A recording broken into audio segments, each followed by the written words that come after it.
नाज़ नवाज़ न्यूज़ में भलीकार आऊं संझा सैयद आऊं बिशारत सुमरो हलंदासीं हेडलाइन ख़बर।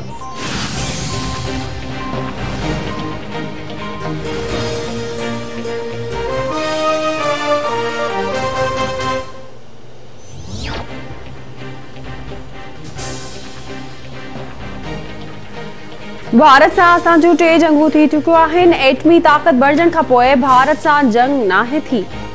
एटमी हथियारनि ख़िलाफ़ आहियां, उहे रुगो दिफ़ा लाइ आहिनि। अमन चाहियूं था, कंहिं सां छिकताण नथा चाहियूं। वज़ीर आज़म इमरान खान जो परॾेही ख़ाबरू इदारे खे इंटरव्यू चयाईं अमेरिका खे अफ़गानिस्तान में कार्रवाई की इजाज़त न ॾींदासीं। अमेरिका अफ़गानिस्तान जंग में सब खां वधीक नुक़सान पाकिस्तान के थियो। वलाल कश्मीर खुलियल कैद बणिजी चुको आहे। हाणे कंहिं बि क़िस्म जी जंग जो हिस्सो नथा बणजण चाहियूं। आऊं अफ़गानिस्तान तालिबान जो तर्जुमान आहियां। चीन पाकिस्तान जो अज़ीम दोस्त आहे। चीन हर ॾुखे वक़्त में पाकिस्तान की मदद कई।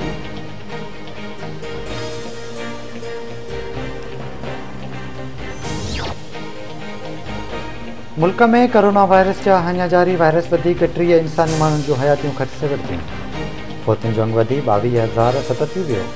24 कलाकनि दौरान कोरोना जा 907 नवां केस रिपोर्ट। मजमूई अंग 9,49,175 थी वियो। हेल ताईं 8,93,148 मरीज़ वायरस के शिकस्त ॾेई सिहतयाब थी विया।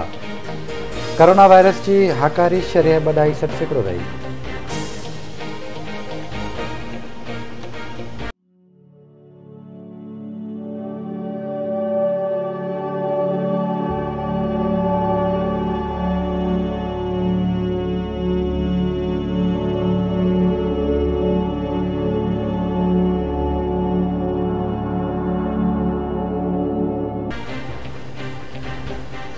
मुल्क की पहिरीं औरत वज़ीर आज़म ऐं पीपी चेयरपर्सन शहीद मोहतरमा बेनज़ीर भुट्टो की 68 सालगिरह मल्हाई पई वञे। पीपल्स पार्टी पारां केक कटण वारियूं तक़रीबूं रिथिल।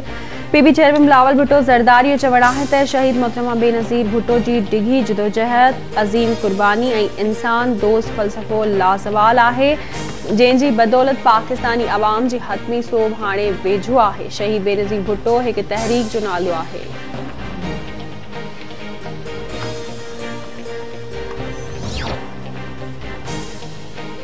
सुद समा वारे वफ़ाक़ी वज़ीर फवाद चौधरी सिंध के मिलंदड़ फंडन की निगरानी करण जो ऐलान करे छॾियो। चवे तो सिंध में जमहूरियत के नाले ते आमिरियत आहे। सिंध के मिलंदड़ फंडन की निगरानी कई वेंदी। सुप्रीम कोर्ट के रिमार्क्स खां पोइ वॾे वज़ीर सैयद मुराद अली शाह के इस्तीफ़ा ॾियणु घुरिजे। सिंध में पीपी की आख़िरी हुकूमत आहे। सिंध में ईंदड़ हुकूमत पीटीआई जी हूंदी। ईंदड़ इलेक्शन में इमरान खान पाण सूबे में चूंड मुहिम हलाईंदो। फवाद चौधरी जो कराची प्रेस क्लब में तकरीब के खिताब। फवाद चौधरी जो चवणु आहे त लॻे थो त शहबाज़ शरीफ़ जो पंहिंजी पार्टी ते कंट्रोल न आहे। मौलाना फज़ल रहमान ऐं बिलावल भुट्टो ज़रदारी जे नज़रिए में फ़र्क़ु आहे। फज़ल रहमान जहिड़ा माण्हू चाहिनि था त सिस्टम न हले। चूंड सुधारनि बाबति मुख़ालिफ़ धुर जूं तजवीज़ूं अचणु घुरिजनि। वज़ीर आज़म चूंडनि में शफ़ाफ़ियत आणण लाइ चूंड सुधारा आणणु चाहे थो। सहाफ़ियुनि खे सहूलियतूं ॾियण लाइ पुरज़म आहियूं।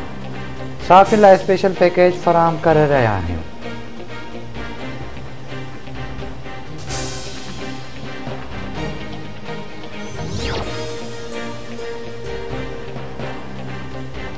फवाद चौधरी के बयान ते सूबाई वज़ीर नासिर हुसैन शाह ऐं हुकूमती तर्जमान मुर्तज़ा वहाब जो रद्द अमल।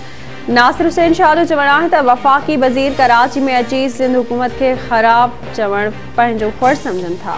पीटीआई हुकूमत गार गंद बदतमीज़ी ऐं बद इख़लाक़ी की सियासत जो बुनियाद विधो। भाड़े जा तर्जमान आख़िरनि में लिकी वेंदा आहिनि। फवाद चौधरी के मॉनिटरिंग करणी आहे त ख़ैबर पख्तूनख्वा करे उन्हनि खे उते करप्शन नज़र न पई अचे। फवाद चौधरी जॾहिं आसिफ अली ज़रदारी ख़िलाफ़ बयान ॾींदो आहे त हैरानगी थींदी आहे। आसिफ अली ज़रदारी फवाद चौधरी खे पार्टी में इज़त ॾिनी ऐं सियासत में रोशनास कयो। मुर्तज़ा वहाब जो चवणु आहे त फवाद चौधरी चवे थो सिंध में आर्टिकल 140A थियणु घुरिजे। सिंध के पैसा NFC तहत मिलंदा आहिनि। पीटीआई एहसान नाहे कयो। चूंडुनि खां अॻु पीटीआई वारनि अवाम खे सुनहरी ख्वाब ॾेखारिया। वफ़ाक़ी हुकूमत के गूंगा माण्हू पसंदि आहिनि, पर मुराद अली शाह पसंदि आहे छो त उहो अवाम जो तर्जुमान आहे। MQM ऐं PDM सिंध जी अवाम जो न पर PTI जो साथ ॾिनो। JUI सरबराह मौलाना फज़ल रहमान 29 जुलाई ते कराची में जलसे जो ऐलान करे छॾियो। संदसि चवण आहे त वफ़ाक़ी बजट कूड़ ते ॿधल आहे ऐं हुकूमत हुल हंगामे जो सहारो वरितो। अहिड़ी सूरत हाल में पार्लियामेंट नथी हली सघे। क़ौमी असेंबली मां मामिलो बलोचिस्तान ताईं पहुतो। बलोचिस्तान जे महिरमियुनि खे नज़रअंदाज़ कयो वियो ऐं अपोज़िशन जा हक़ फॿाया विया। PDM पंहिंजे मौक़िफ़ ते क़ाइमु आहे। हुकूमत ख़िलाफ़ अवामी ताक़त सां तहरीक जो अमल जारी आहे। सवात में 4 जुलाई ते तारीख़ी इज्तिमा थींदो ऐं 29 जुलाई ते कराची में वॾो जलसो थींदो।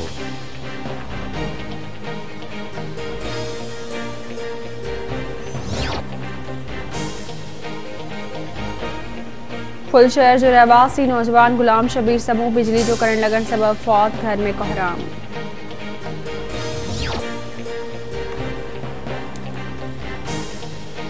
करुण वेझो मुबैना तशद्दुद ऐं तज़लील जो शिकार थियल औरत बाज़ियाब। हिकु ॼणो गिरफ़्तार। औरत पारां मुड़िस इनायतुल्लाह ते तशद्दुद करण जो इल्ज़ाम।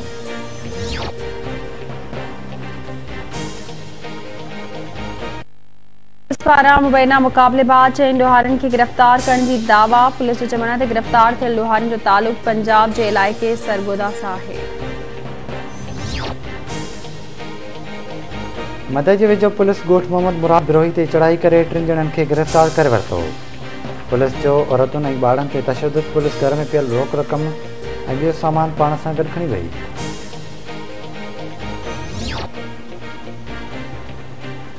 ऐं मियां साहब में जागण लिंक रोड ते 4 मोटरसाइकिलुनि में टक्कर। औरत समेत 5 ॼणा ज़ख़्मी, अस्पताल मुंतक़िल।